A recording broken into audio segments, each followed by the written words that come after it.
بسم اللہ الرحمن الرحیم۔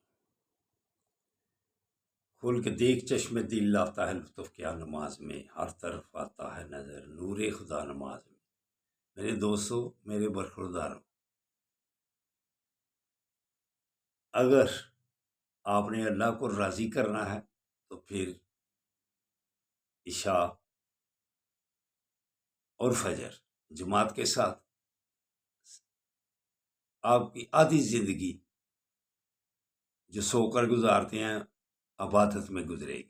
تو پھر 3 نمازیں بھی جو پڑھ لے گا، 5 نمازیں قائم کرنی ہیں۔ آقا صلی اللہ علیہ وسلم نے ارشاد فرمایا، یہ مومن کی معراج ہے۔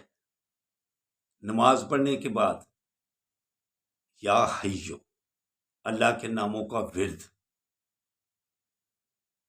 یا ولی، یا حیو، یہ محبتیں بڑھائے گا، نرمی پیدا کرے گا آپ کے دلوں میں۔ اللہ کے ناموں کا ورد کیا کرو، پھر ساتھ ہی آقا صلی اللہ علیہ وسلم پر درود و سلام کی کثرت کیا کرو۔ پھر آپ نے فرمایا کہ جنت میں جس نے میرے ساتھ رہنا ہے وہ درود و سلام کی کثرت کرے۔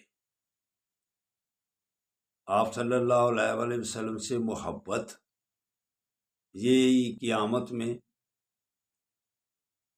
جنت والے دن پہچان دلائے گا۔ درود و سلام۔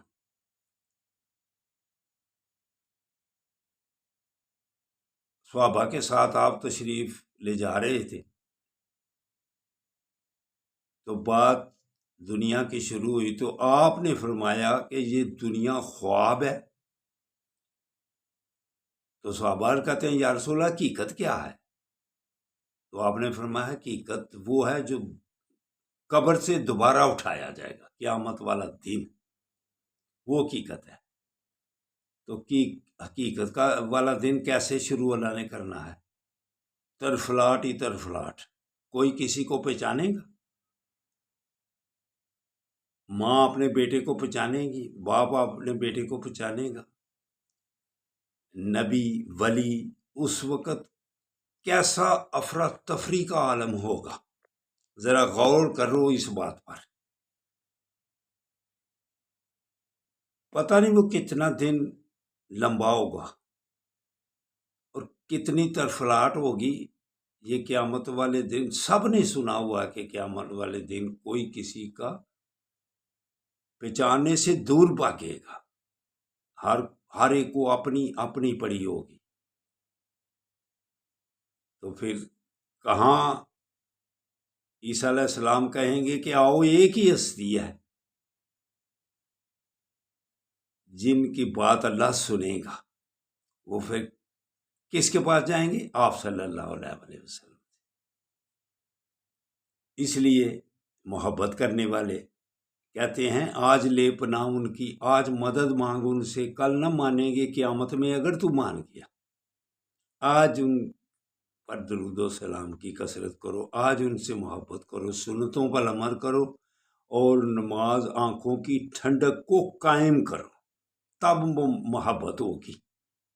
وگرنہ اگر آپ نکتہ چینی کرتے رہے تو پھر دوزخ میں جاؤ گے۔ تو اٹھ کر آنکھوں کی ٹھنڈک ادا کر لو، پھر محبت قائم ہوگی۔ اللہ حافظ، اللہ حافظ، اللہ حافظ، اللہ